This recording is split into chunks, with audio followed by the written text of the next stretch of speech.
সারা দেশে হাম ও ডেঙ্গু সংক্রমণ মোকাবেলায় কার্যক্রম জোরদার করেছে স্বাস্থ্য বিভাগ। কুষ্টিয়ায় হামে আক্রান্ত অধিকাংশ শিশু জ্বর, ঠান্ডা, কাশি, শ্বাসকষ্ট ও শরীরে র্যাশ নিয়ে হাসপাতালে ভর্তি হচ্ছে। জেলায় সব হাসপাতালে চালু করা হয়েছে হাম আইসোলেশন ওয়ার্ড। পাশাপাশি টিকাদান কার্যক্রমও চলমান রয়েছে।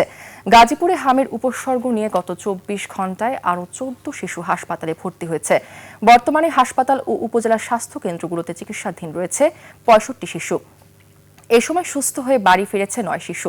অন্যদিকে রাজবাড়ীতে ২৪ ঘণ্টায় ডেঙ্গুতে আক্রান্ত হয়ে নতুন করে ২ জন হাসপাতালে ভর্তি হয়েছে। বর্তমানে হাসপাতালে চিকিৎসাধীন ৩ জন।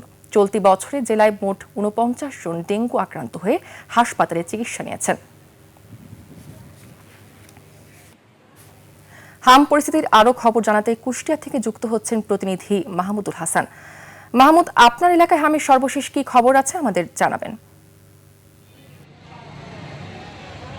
পেয়সী, আপনি যেমনটি বলছিলেন, সারা দেশে হাম পরিস্থিতি, হাম ভয়াবহ যে সকল জেলা আছে তার মধ্যে কিন্তু কুষ্টিয়া জেলা অন্যতম। আমি যদি আপনাকে জানাই, এখানে হাম পরিস্থিতি, হামের উপসর্গ শুরু হওয়ার পর থেকে এখন পর্যন্ত কিন্তু জেলায় ২০১৫ জন শিশু হাম উপসর্গ নিয়ে কুষ্টিয়ার বিভিন্ন হাসপাতালে চিকিৎসা নিয়েছে এবং মৃত্যুর পরিসংখ্যানটা যদি আপনাকে আমি জানাই, এই পর্যন্ত ১৩ জন শিশু কুষ্টিয়াতে মৃত্যুবরণ করেছে এবং সর্বশেষ যিনি মৃত্যুবরণ করছেন তিনি কিন্তু ৬০ বছর বয়সী একজন বৃদ্ধ মহিলা।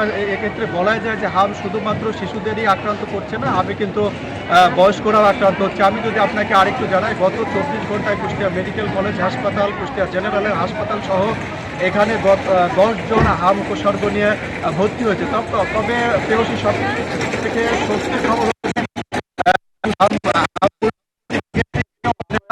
আক্রান্ত রোগীর স্বজনদের সাথে তারা কিন্তু আমাদেরকে বরাবরের ন্যায় খবর এবং হাম আক্রান্ত এবং চিকিৎসা ব্যবস্থা নিয়ে হাসপাতালের নানা অব্যবস্থাপনার কথা কিন্তু আমাদের মাধ্যমে জানিয়েছে। আমি কথা বলেছিলাম চিকিৎসকদের সাথে, চিকিৎসকরা কিন্তু তারা বলছে যে হাম উপসর্গ শুরু হওয়ার তারা এই বিষয়টিকে সর্বোচ্চ গুরুত্ব দিয়ে হাসপাতালে চিকিৎসা কার্যক্রম চালু রেখেছে এবং তারা এটাও বলছে যে টিকাদান কার্যক্রম অব্যাহত থাকলেও এই পরিস্থিতি কমতে কিছুটা সময় লাগবে এবং স্বস্তির খবর হচ্ছে আগের থেকে এখন কিন্তু হামের সংখ্যা ক্রমান্বয়ে কমের দিকে।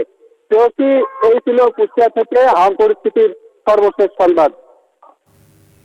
মাহমুদ, আপনাকে ধন্যবাদ।